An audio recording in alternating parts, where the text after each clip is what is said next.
বাংলাদেশে অন্তর্বর্তী সরকার নির্বাচনের ঘোষণা দিলেই শেখ হাসিনা দেশে ফিরবেন, এমনটাই জানিয়েছেন তার পুত্র সজীব ওয়াজেদ জয়। যুক্তরাষ্ট্রের ওয়াশিংটন ডিসি থেকে টাইমস অফ ইন্ডিয়াকে মুঠোফোনে দেয়া এক সাক্ষাৎকারে এসব কথা জানান তিনি। নোবেলজয়ী অর্থনীতিবিদ ডক্টর মোহাম্মদ ইউনূসের নেতৃত্বে অন্তর্বর্তী সরকারের দায়িত্ব গ্রহণের দিন জয় বলেন, আমি নিশ্চিত আওয়ামী লীগ নির্বাচনে অংশ নেবে, এমনকি আমরা নির্বাচনে জয়ী হতে পারি। বাংলাদেশে আমাদের বড় সমর্থক গোষ্ঠী রয়েছে। তিনি বলেন, বর্তমানে নেতৃত্ব শূন্যতায় ভুগছে আওয়ামী লীগ। বাংলাদেশের অনেক স্থানে দলটির নেতাকর্মীদের ওপর একের পর এক হামলার খবর আসছে। নিরাপত্তাহীনতায় আত্মগোপনে আছেন দলটির বেশিরভাগ নেতা। এমন পরিস্থিতিতে দলের হাল ধরার আগ্রহ জানান তিনি। টাইমস অফ ইন্ডিয়াকে দেয়া ওই সাক্ষাৎকারে জয় বলেন, আমি রাজনীতিতে আসতে প্রস্তুত। দল ও দলের কর্মীদের রক্ষায় যা করা দরকার তার সবটাই আমি করব। যদিও এর আগে তিনি বলেছিলেন রাজনীতিতে যোগ দেওয়ার কোনো ইচ্ছা নেই তার।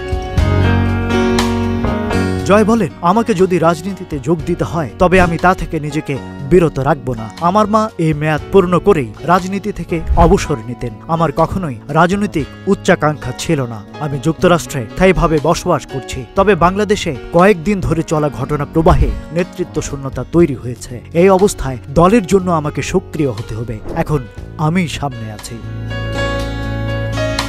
জয় আক্ষেপ করে বলেন, আত্মসমালোচনা করার সুযোগ থাকা উচিত। আপনি যখন একটি দেশ চালাবেন তখন আপনাকে প্রতিদিন অনেক সিদ্ধান্ত নিতে হয়। সেক্ষেত্রে নিশ্চিতভাবে ভুল হবে। আওয়ামী লীগ আত্মসমালোচনায় বিশ্বাস করে এবং আমরা সেজন্য প্রস্তুত আছি, কিন্তু এবার আমাদের আত্মসমালোচনা করার সুযোগ দেওয়া হয়নি। শিক্ষার্থীদের দাবি মেনে নেওয়ার পরও পরিস্থিতি যে এত দ্রুত উত্তপ্ত হয়ে উঠবে তা আমরা কখনোই ভাবিনি। জয় দাবি করেন, বিএনপি জামাত জোট বাংলাদেশের সংখ্যালঘুদের সুরক্ষা দিতে পারবে না। Rajib Raihan, news flash 721।